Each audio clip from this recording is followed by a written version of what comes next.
wenn du schaffst, dich dominant in einem Gefühl zu behalten, dann erlebst du die Welt so, oder? Ohne dass du jetzt ein neues Gefühl tust, konstruieren, aber wenn du eben fragst, so, ja, wenn du dich schlecht fühlst, dann läuft alles schlecht, oder? Und dann zieht sich automatisch eigentlich in eine Abwärtsspirale. Und das Ziel ist, sich in eine Aufwärtsspirale zu bringen, oder? Mit Sachen, die einem gut tun, mit Sachen, die einem mm, weiterbringen im Leben.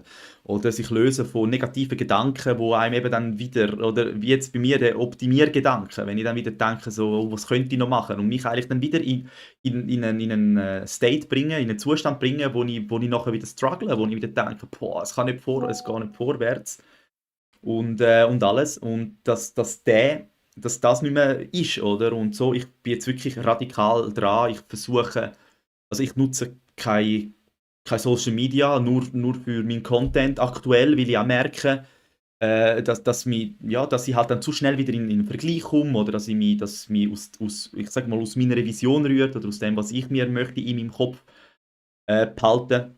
Und da bin ich jetzt auch mit den Gedanken am Spielen wirklich so ich glaube, wenn ich das Geld gerade, also darf ich auch nicht reden, aber am liebsten würde ich mich jetzt einfach irgendwie in ein Camp schicken oder einfach mal hinter Gitter, ja nein, hinter Gitter auch nicht, aber einfach mal einsperren und alles mal weg, mal eine Woche Detox von allem.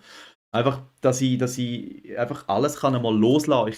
Ich glaube, das würde mir aktuell sehr, sehr gut tun. Und da bin ich mit den Gedanken am Spielen, dass ich mich irgendwie mal, ja, ein bisschen wegsperre.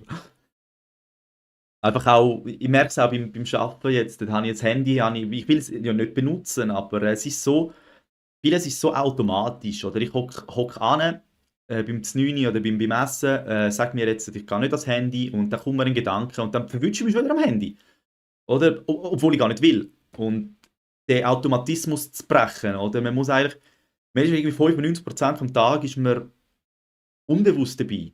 Das heißt, es läuft einfach, funktioniert einfach. Du fährst von A nach B, ohne dir zu überlegen, du erkennst, du kommst einfach durch das ganze Leben, ohne dass du wirklich da bist. Und die 5%, wo man aktiv kann dabei sein kann, also jetzt, oder? Wie willst du jetzt denken, wenn ich dir, wenn ich frage, ja, was sind deine Gedanken, die du möchtest haben? Dann kannst du jetzt aktiv drüber denken. Und viele machen das halt während dem Tag gar nicht. Und da kann man sich auch immer wieder fragen, wie will ich eigentlich denken? Wie möchte ich denken?